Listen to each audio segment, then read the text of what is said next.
The last time he hit me, I was smiling. Not because I was happy, not because I had learned, as he believed I had learned, to accept what his hands did to my body as the natural order of things. Not because 14 years of beatings had broken something in me that could no longer remember what dignity felt like or what it was worth fighting for. I was smiling because I had already decided what was going to happen next. And what was going to happen next was the end of everything he had built. The end of the world he had constructed around himself with money and land, and the particular arrogance of a man who has never been told no by anyone with the power to make it stick. The end of the safety he felt in his own house, in his own county, in his own life. The end of the version of himself that believed a woman who smiled while he hit her had been successfully reduced to something that did not feel the hitting. I felt every one of them, all 14 years of them. I felt them and I remembered them and I stored them in a place inside myself that his hands could not reach, a place my mother had shown me existed before she died, a place that belonged to me absolutely, and that no amount of pain applied to the outside of my body could touch or diminish or take. My name is Celia. I am 32 years old. I have been the property of one man for 14 years, and for 14 years I have smiled at him across the distance that cruelty creates, between a person who inflicts it and a person who survives it. I smiled when he hit me for speaking without being spoken to first.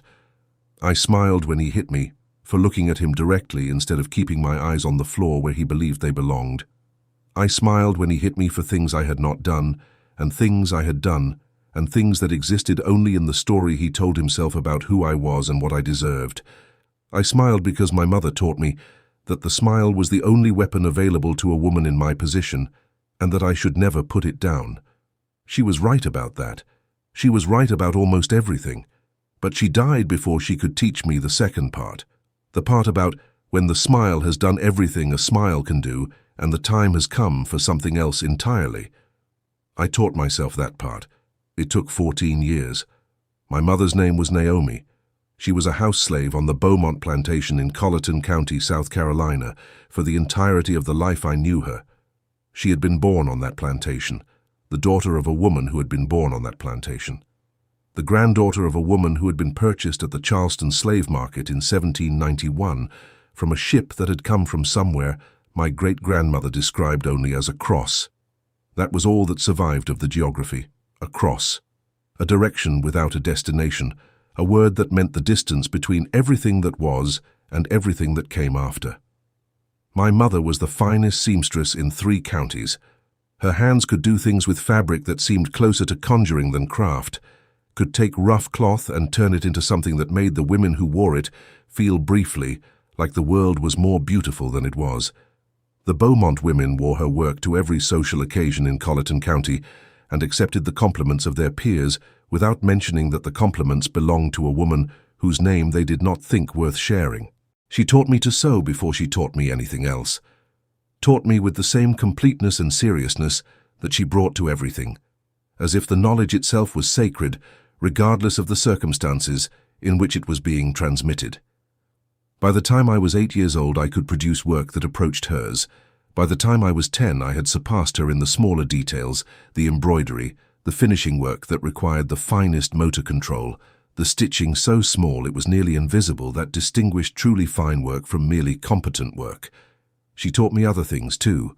She taught me to read in secret, the way enslaved people taught each other to read, carefully and only to trust in others and never where it could be seen. She taught me to listen more than I spoke, and to remember everything I heard. She taught me that the most important information in any room was never the information being discussed openly, but the information being carefully not discussed, the shape of the silence around certain subjects, the topics that made people's eyes move in particular ways, the questions nobody asked because the answers were too dangerous or too revealing. She taught me to smile, not the smile of happiness, the smile of survival, the smile that said to the person receiving it exactly what they needed to see and nothing of what was actually happening behind it. The smile that was a door closing over the interior of a person, politely, firmly, without drama, keeping what mattered safe inside while the outside performed whatever was required.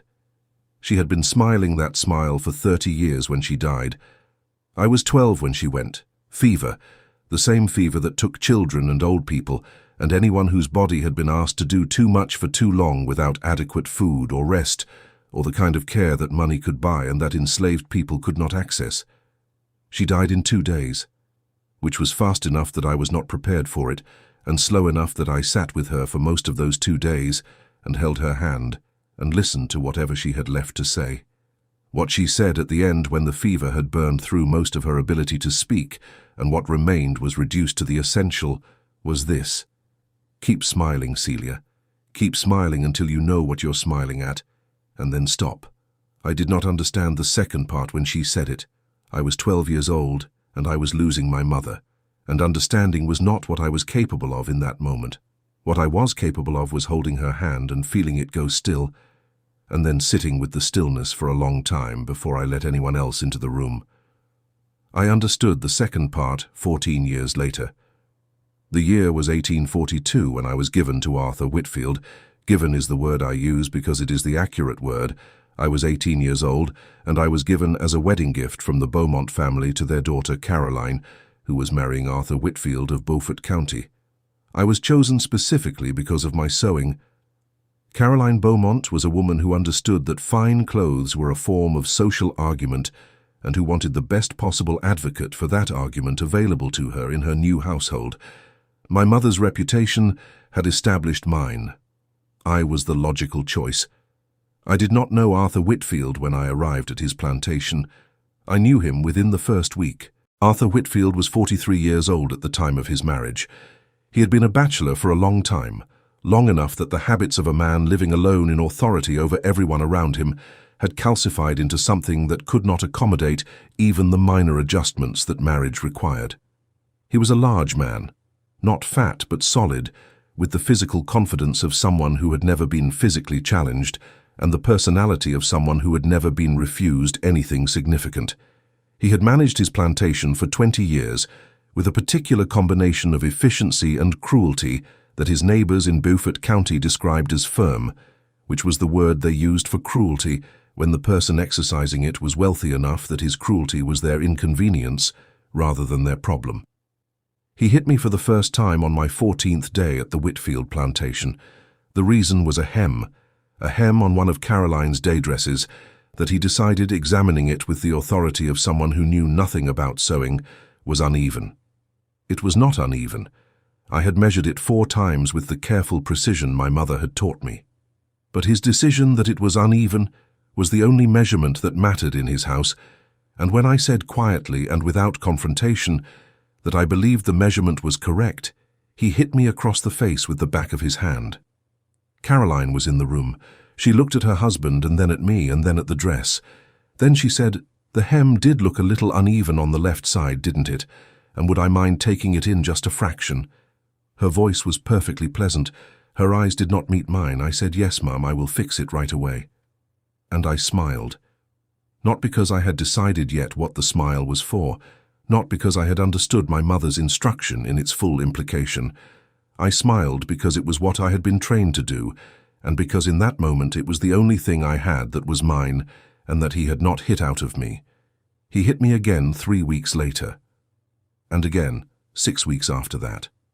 The beatings had their own rhythm, not predictable enough to prepare for, but regular enough to establish a pattern, emerging from provocations that ranged from the genuine to the entirely invented, administered with the casual authority of a man who had never been required to justify his actions to anyone whose opinion he valued.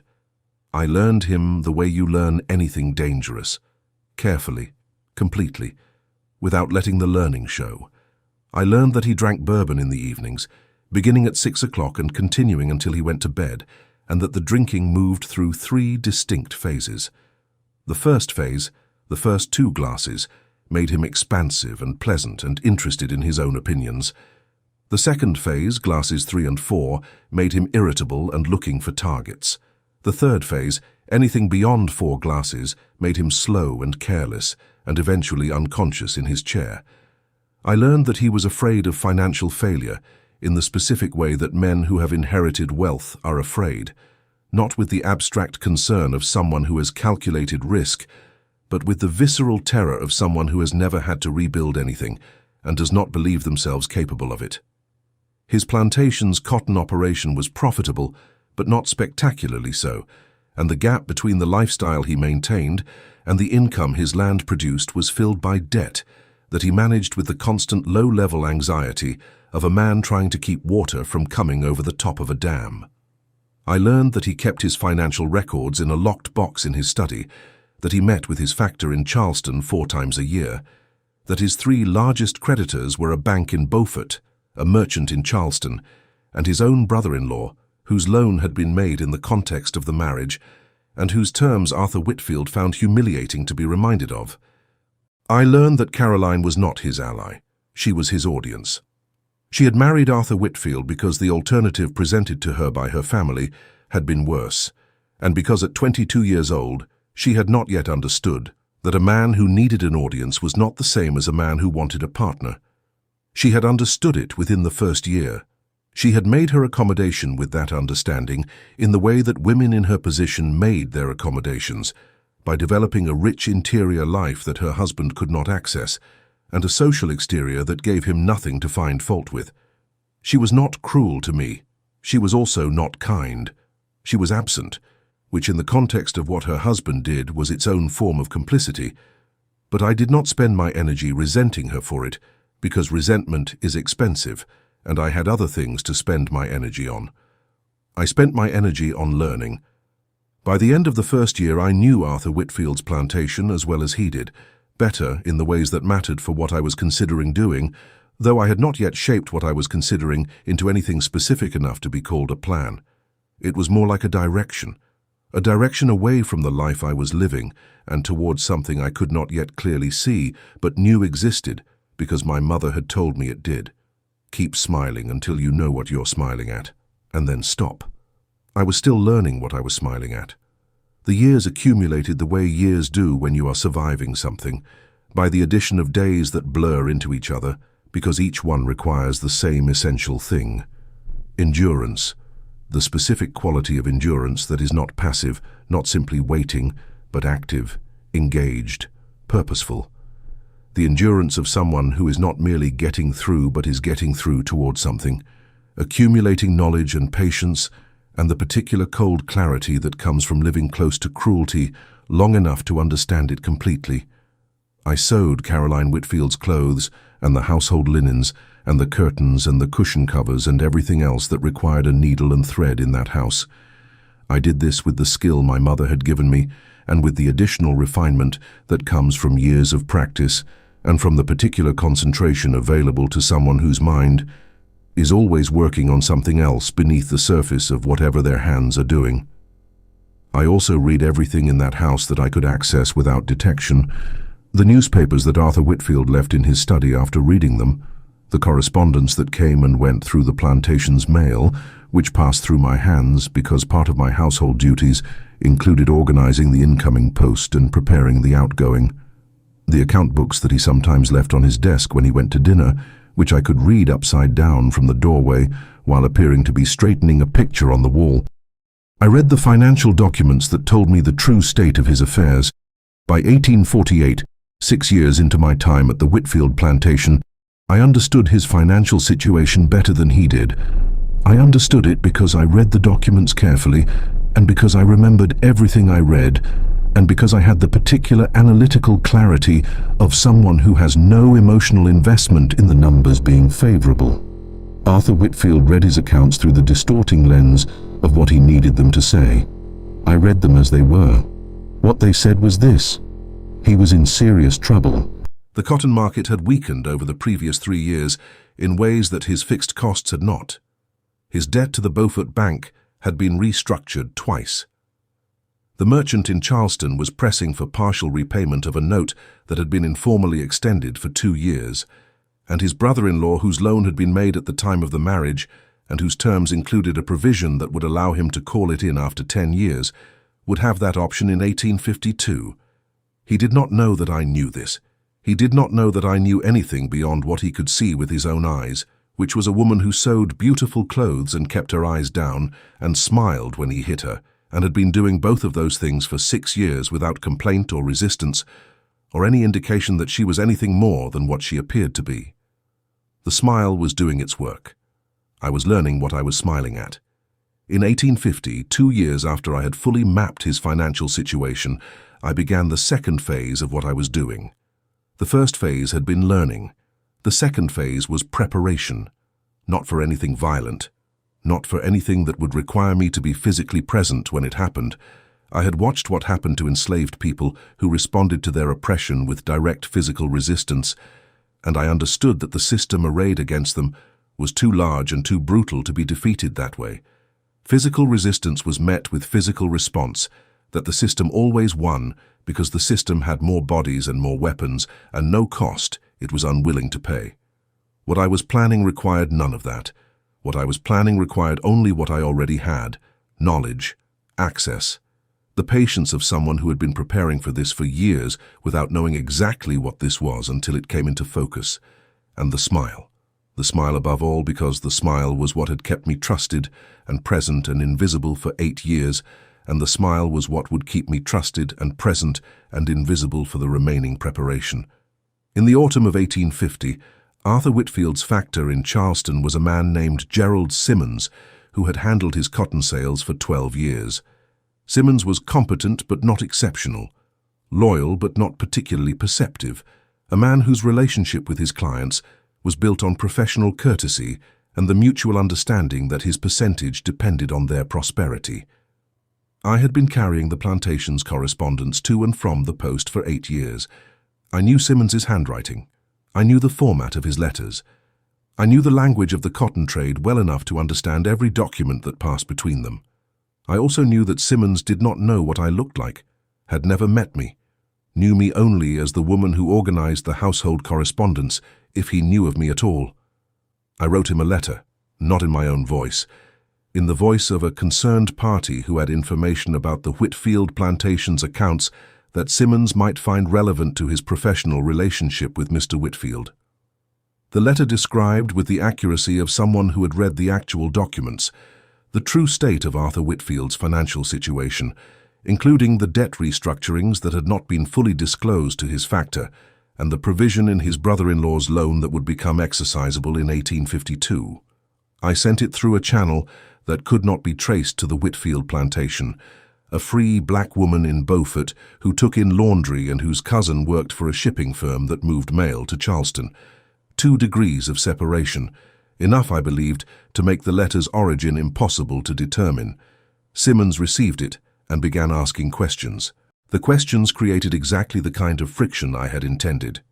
Arthur Whitfield, confronted by his factor with information he did not know Simmons possessed, had to explain things he had preferred not to explain, had to reveal the details of his financial situation to a professional who immediately began reassessing the terms of their relationship. Simmons did not withdraw his services, but he stopped extending informal courtesies that had been cushioning the financial pressure on the plantation, and the removal of those courtesies tightened Arthur Whitfield's situation in ways that increased his anxiety significantly. Anxious men make mistakes. I watched him make them. He renegotiated badly with the Beaufort Bank, accepting terms that felt like relief in the short term and were punishing in the medium term. He sold timber rights on the northern section of his property to raise cash, which provided immediate liquidity and reduced the plantation's long-term productive capacity. He reduced his household expenses in ways that were visible to his social circle and that generated the particular kind of quiet comment that Beaufort County society made about families whose circumstances were changing. I watched all of this, and I sewed Caroline's dresses, and I smiled.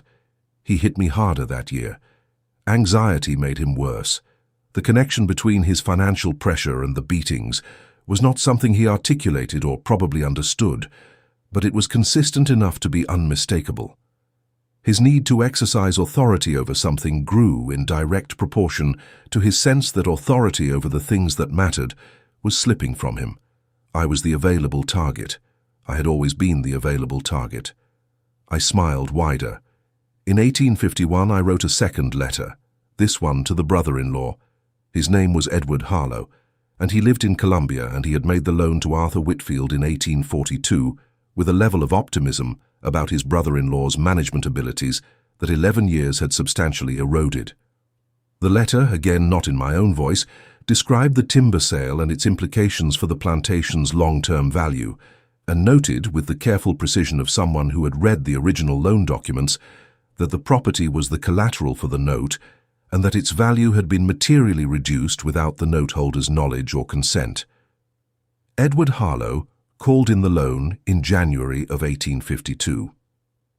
6 months before the 10-year provision would have given him the option to do so at his discretion, he called it in on the basis of what the letter had told him, which gave him legal grounds to act immediately rather than waiting.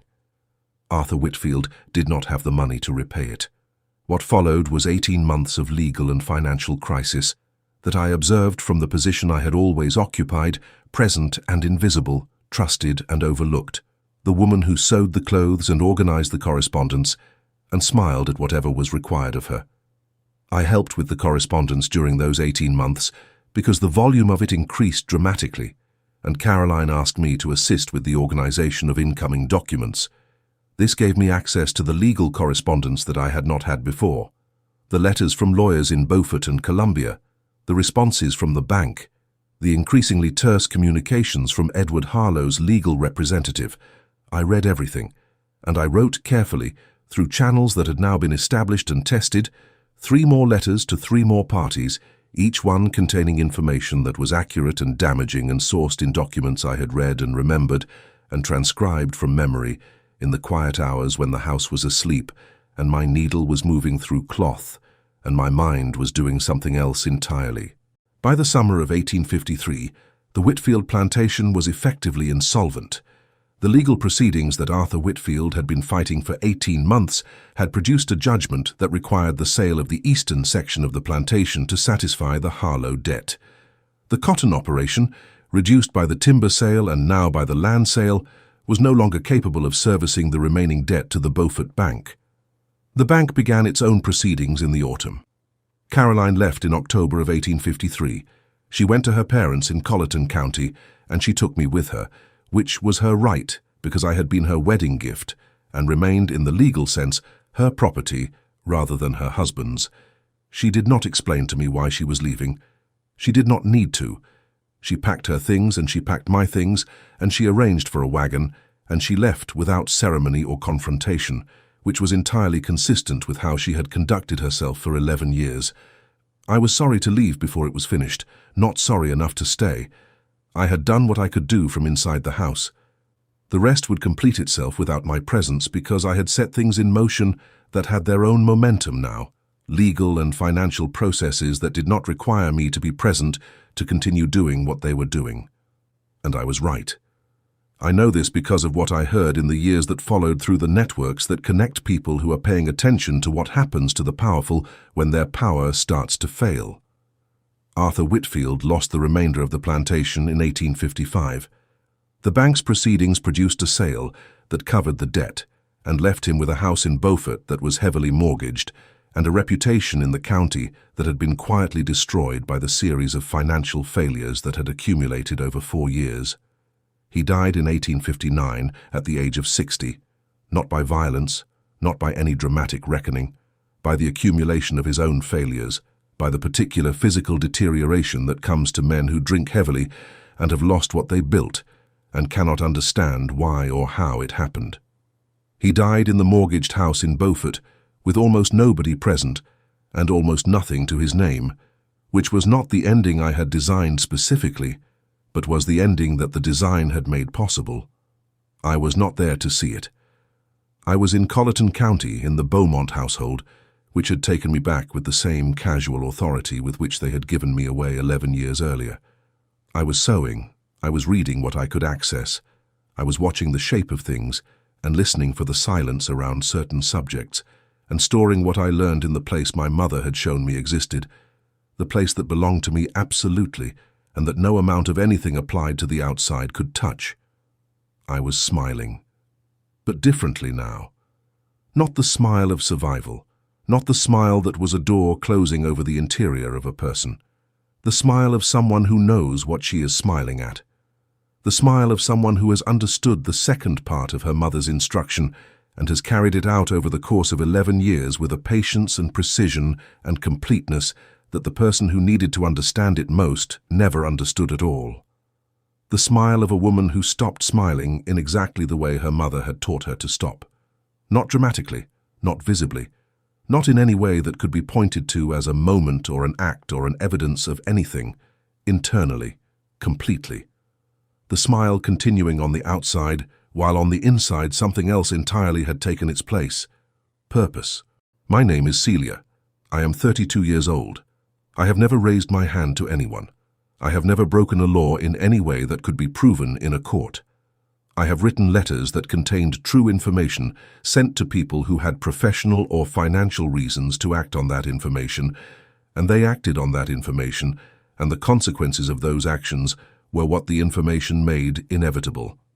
I am not sorry, not for the letters, not for the years of watching and listening and remembering and calculating, not for the smile that kept me trusted and present long enough to do what I did, not for the fact that a man who hit me for 14 years died in a mortgaged house with nothing, which is a more complete justice than any court in South Carolina would have provided, and a more dignified one than the alternatives I had considered and rejected.